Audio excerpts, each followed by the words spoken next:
بلال صاحب، از قلم شکیل احمد چوہان، قسط نمبر 6۔ توشی اپنی دادی کی گود میں سر رکھ کر لیٹی ہوئی تھی اور دادی اس کے بالوں میں انگلیاں پھیر رہی تھیں۔ بیٹا، وقت کیا ہوا ہے؟ دادی نے پوچھا۔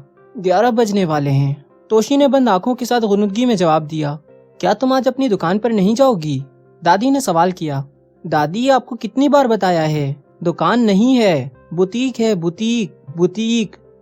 اچھا وہی جو تم کہہ رہی ہو، بوتیک۔ دادی نے جان چھڑائی۔ آج میری طبیعت ٹھیک نہیں ہے، دھیرے سے جواب دیا توشی نے۔ پھر لڑائی ہو گئی تم دونوں بہنوں کی؟ کتنی دفعہ لڑتی ہو دن میں؟ دادی توشی کے چہرے کی طرف دیکھ کر خود سے بولی۔ ایک دوسری پر جان بھی تو دیتی ہو، ابھی آ جائے گی تمہیں منانے کے لیے۔ دروازے پر دستک ہوتی ہے۔ لو، آ گئی، دادی یکایک بول اٹھیں۔ اسے کہیے گا میری طبیعت ٹھیک نہیں ہے۔ توبہ توبہ، میں جھوٹ نہیں بول سکتی، دادی نے فوراً کہا۔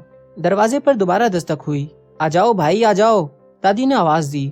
یہ تو اپنی غفورہ بی بی ہے۔ دودھ بیگم صاحبہ، غفورہ نے کہا، جو دودھ کا مگ ٹرے میں رکھے کھڑی تھی۔ بیٹھ جاؤ غفورہ۔ غفورہ قالین پر نیچے بیٹھنے لگی۔ اوپر بیٹھو غفورہ، کرسی پر، نیچے مت بیٹھا کرو۔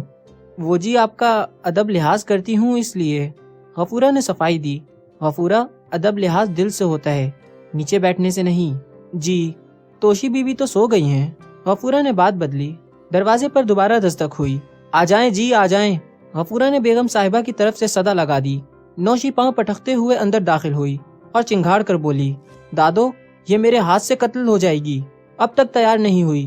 قتل کرو گی تو جیل جانا پڑے گا، توشی بند آنکھوں کے ساتھ معصومیت سے بولی۔ بیٹا، کیوں لڑتی رہتی ہو؟ دادی بول پڑی بیچ بچاؤ کے لیے۔ دادو، میری واقعی طبیعت خراب ہے، میں نہیں جا سکتی آج، توشی نے دو ٹوک فیصلہ سنا دیا۔ نوشی بیٹا، تم جاؤ، دادی نے کہا اور نوشی کا کلائی پکڑ کر دایاں ہاتھ چوم لیا۔ دادو، یہ بہت ڈھیٹ اور کامچور ہے، نوشی نے شکایت لگائی اور مسکراتے ہوئے چلی گئی۔ دروازہ بند کر کے جانا، دادو کو سردی لگ جاتی ہے، توشی نے حکمیہ انداز میں کہا۔ غفورہ کرسی پر بیٹھی ساری باتیں سن رہی تھی۔ اچانک بول اٹھی، جیسے کچھ یاد آ گیا ہو۔ بیگم صاحبہ، مجھے اجازت دیں، ورنہ وہ کامچور سچے کھبے ہو جائے گا۔ توشی نے بند آنکھوں سے آواز دی، بیجی۔ جی پتہ ہے، دروازہ بند کرنا ہے۔ باجی غفورہ نے جاتے ہوئے اپنی ذمہ داری کا ثبوت پیش کرنے کی کوشش کی۔ چلو اب اٹھ جاؤ، سب چلے گئے، دادی نے حکم دیا۔ نہیں دادو، مجھے نیند آ رہی ہے، توشی نے بند آنکھوں سے ہی جواب دیا۔ بیٹا، مجھے بات کرنی ہے تم سے، توشی کے گالوں پر پیار کرتے ہوئے سنجیدگی سے کہا۔ توشی اٹھ کر بیٹھ گئی، اپنے بالوں کو کیچر سے کس کے باندھا اور اپنے گھٹنوں پر تکیہ رکھا۔ جی دادو، فرمائیے، دادی کے چہرے کی طرف دیکھتے ہوئے سنجیدگی سے بولی۔ بیٹا، یہ کام وام چھوڑو اور شادی کر لو، دادی نے اس کے دائیں گال پر ہاتھ پھیرتے ہوئے بولی۔ توشی یک لخت شوخی سے بولی، او شادی؟ مگر وہ کمبخت مانے تو۔ بات ٹالنے کی کوشش مت کرو، تم دونوں کو کام کرنے کی کیا ضرورت ہے؟ دو فیکٹریاں ہیں، تم دونوں کے پاس اپنا بہت کچھ ہے، اگر ماہانہ کرایہ بھی لو تو وہ لاکھوں میں ہے۔ تمہارے باپ نے اپنی زندگی میں تم لوگوں کا حصہ تقسیم کر دیا ہے، دادی نے اپنی بات تفصیل سے بیان کر دی۔ وہ مانے تو، دادی نے جیسے سنا ہی نہیں۔ شادی مگر کس سے؟ کوئی لڑکا بھی تو ہو، ٹھنڈی سانس بھرتے ہوئے الفاظ بدل کر کہا توشی نے۔ ویسے ایک لڑکا ہے، اگر آپ بات کریں تو وہ مان جائے گا۔ وہ کون؟ حیرت سے پوچھا دادی نے۔ توشی کھلکھلا کر ہنس پڑی اور اپنا سر تکیہ سے لگا دیا، جو کہ دادی کے بالکل سامنے تھا۔ دادی نے اس کے سر پر ہاتھ رکھا، شگفتگی سے بولی، بیٹا، وہ تمہاری بہن سے منسوب ہے، وہ بھی بچپن سے، تمہاری پھوپھو اور تمہارے باپ نے یہ رشتہ جوڑا تھا، اب یہ ممکن نہیں ہے، دادی نے سمجھانے کی کوشش کی۔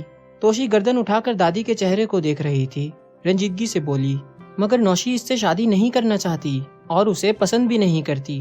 رہا میرا سوال تو میں اسے پسند بھی کرتی ہوں اور محبت بھی۔ دیکھو بیٹا، شادی اس سے کرنی چاہیے جو آپ سے محبت کرتا ہو، اور وہ نوشی سے محبت کرتا ہے، اور وہ اس کی ماں کی پسند بھی ہے۔ پھوپھو نے مجھے کیوں نہیں پسند کیا؟ وہ معصومیت سے بولی۔ مگر دادو، بلال کو تو مجھ سے شادی کرنی چاہیے کیونکہ میں اس سے محبت کرتی ہوں۔ نہیں بیٹا، تم اس کو صرف پسند کرتی ہو، اس کی اچھائیوں کی وجہ سے، اس کی خودداری کی وجہ سے، اس کے اخلاق کی وجہ سے، اور بس۔ اور بس دادو، اور بس، وہ بھری آواز سے بولی، جیسے اور بس اس کے گلے میں ہڈی بن کر پھنس گیا ہو۔ اس کا چہرہ سرخ ہو گیا تھا، جیسے اور بس اس پر زبردستی مسلط کیا گیا ہو۔ بیٹا، مجھے غلط مت سمجھو، مگر یہ حقیقت ہے، تجربہ دنیا کی کسی درسگاہ سے نہیں ملتا، یہ عمر گزار کر آتا ہے۔ یہ 82 سال پرانی آنکھوں کا تجربہ ہے۔ میں نے ان دونوں کی آنکھوں میں محبت دیکھی ہے، ایک دوسرے کے لیے بے پناہ محبت۔ دادی نے توشی کو بازو سے پکڑ کر اپنے سینے سے لگا لیا۔ وہ اپنی دادی کے گلے لگ کر بلک بلک کر روئی، جیسے کوئی چھوٹا بچہ کھلونا نہ ملنے پر روتا ہے۔